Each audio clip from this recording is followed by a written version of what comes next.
What Christian McCaffrey is doing out of the backfield for this 49er offense, even with Deebo Samuel, I don't think can be understated. I honestly think the reason Brock Purdy was an MVP favorite was for so long was because of how good Christian McCaffrey makes him look by demanding attention everywhere that he is, including not at the running back spot. I don't honestly it is flabbergasting to me that anybody thinks it's not a Christian McCaffrey award this year. Now, he might still get banged up. We can't predict the future. But based on what he's accomplished so far with 2 games left to go, I don't know how anybody doesn't think it's Christian McCaffrey's award at this point, to be honest with you. Well, it is time to acknowledge that right now the best team in the NFL is the Baltimore Ravens. I am willing to say that. They have beaten the snot out of good teams. They're 6-1 this year against playoff teams or teams that would currently be in the playoffs. You look at what the Ravens have done and how they've done it, it is time to step back and say, you know what? Todd Monken, the new offensive coordinator, has got them firing on all cylinders. They had a hard time early on figuring out how to get the ball out. They figured that out. Lamar is only playing better. I think, he made his Heisman moment MVP case. All of that is very true. On the other side of it, okay, Brock Purdy had a bad game. I get it. And I know everybody wants to freak out, but my guy has 19 starts in the NFL right now? Go back and look at Peyton Manning's first 19 starts. And I'm not saying Brock is Peyton. I'm just saying young quarterbacks have bad games. Brock Purdy had one. So I don't know why I'm supposed to suddenly presume that now that he's had a 4-pick game, the rest of everything we've seen from his is just going to be hot garbage and Kyle Shanahan isn't going to get it figured out. I think we're overblowing the death of the 49ers, and that's a mistake, especially if, as it stands right now, we have to remember, I don't think there's anything more significant than where home field advantage goes in the NFC. Because to be clear, it's not that Philly can't go to San Francisco. I believe they can. I'm not sure anybody can go to Philly consistently and win in January in that environment. Young quarterbacks, unproven quarterbacks, all of the things it would take to go to Philly to win. Even though San Francisco lost, they still have home field. And if San Francisco's sitting at home and Philly's got to come to them, Detroit's got to come to them, I think that's a massive difference. Man, we'd be into minus territory and it'd be pretty substantial. I think AP's got this job, and I don't think it's even close. And, the funny thing is 2 weeks ago, I did not think that. I think you got to look at this very clearly and look at what's happened in the last week and a half. The Raiders played well enough that they got another team's coach fired, difficult to do. And then they go into Arrowhead and beat the Chiefs. And I think I got to stress this to everybody. It's not just that they beat the Chiefs. It's that they beat the Chiefs in Arrowhead when the Chiefs have so much to play for. The Chiefs had most of what they needed as a team. The Chiefs did not necessarily go out and lose that game. The Raiders went out and won that game. Dominant physicality, the dominant fashion, the way the defense is playing. This is clear to me that, Antonio Pierce has figured out the way to get the most out of this roster. What else do you want from a head coach?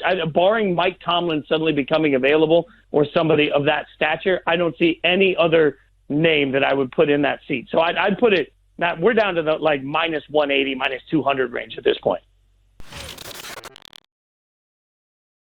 They just haven't seen a quarterback that can do the things that Jalen Milroe does. They don't play this way in the Big Ten with the strong arm and the mobility. It's just a very different style of play.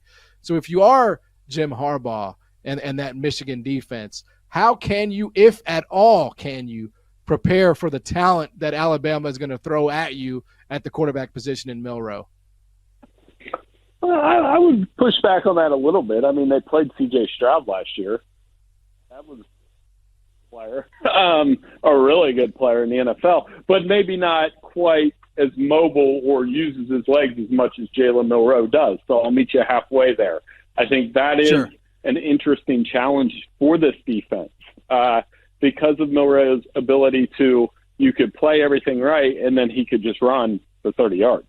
And I think that's something that they're going to have to contend with. This is Michigan's best defense since 1997, but I feel you on this too, that even though they're favorite by 1.5 points, and that line hasn't moved, which is a good sign for Michigan, right. I still think most people like myself in Big Ten country feel like they need to prove they can beat Alabama and not the other way around. Yeah, that has really fascinated me, I'll be honest, Bill, because just with what Alabama has done, and I know maybe does the Auburn scare get held against them a little bit in terms of the market? I suppose that's maybe happening, but to beat Georgia, and to mostly control that game the way they did, that's the most recent thing I've seen from them, and it's kind of stuck in my mind in the way they've been playing and how different they are from week 2 as opposed to now. But Michigan is still installed as the favorite. So if they're to win this game, if they're to have success and they're to take down Alabama, what does it have to look like for them to do it? That's sure they can run the ball in the interior, and they've struggled a little bit against Iowa. Now, granted, I give them a little bit of a pass on that because they lost Zach Zinter in the Ohio State game, and if we're going to build up Alabama, we have to recognize that they were a 4th and 31 away from losing to Auburn. Right? And that's something that you just never know. This isn't one of those invincible Alabama teams. So I think Michigan needs to show that they can run on the interior with Blake Corum, one. And I think this is a J.J. McCarthy game. If J.J. McCarthy shows some mobility, extends plays, doesn't turn the ball over, which he doesn't do often, and plays like he did after Michigan dug the hole against TCU last year, and you got to recognize he had the 2 mistakes in that game. But if he's the guy that was the guy that brought him back, Michigan has a chance to win. I never felt like Michigan had a chance to win the last 2 times these schools have played. This year, I kind of do. Texas versus Washington. This Washington offensive line, Bill, has been so good all year long in protecting Michael Penix, and it's going to be tested, no question about it, by this Texas defensive front. Can Washington do the job? This opened up Texas minus 4.5. That got taken out pretty quickly. Now been at 4 pretty much ever since. Do you think Texas gets the job done in the trenches, or can Washington hold their own in this one against that pass rush? I think the Michigan-Alabama game will be more entertaining. This one will be more exciting. And I say that in terms of more points, more plays, more coverage breakdowns, more quarterbacks like Penix and Quinn Ewers are going to throw the ball down the field.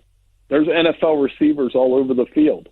There's a really good interior defense for Texas with Sweat and Byron Murphy.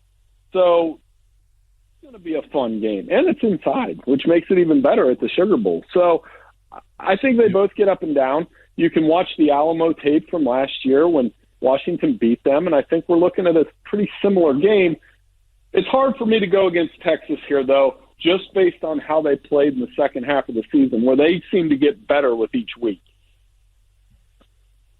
We're talking to Bill Bender from the Sporting News. You can follow him on Twitter, by the way, at BillBender92. We're talking Texas and Washington. Michael Penix Jr., obviously, Bill, right there in the Heisman discussion, lost to Jaden Daniels, which I thought was the right pick for that award.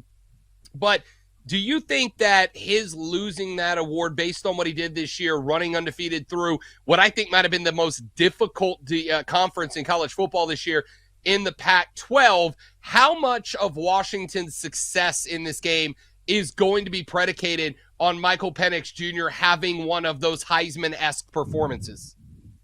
Oh, it's going to be huge. And how does he handle the pressure, the blitz pressure? How does he handle, the moment, which he handled twice against Oregon? And, Rome Odunze is a guy that I look for in this game, that when they need a big play, whether it's a big catch or a reverse or, whenever they needed that clutch play, Rome Odunze was the guy that did that. And they have a tremendous connection, great group of receivers. The stats were there, like you said. I mean, I thought the Heisman vote might have been a little bit closer because, to me, Penix was best player on best team. And that guy normally wins the award. It was just that Jaden Daniels had the numbers that he had. And I'll be clear, I voted for Daniels in this year's race. It was tough to ignore that, but it should have been a little bit closer.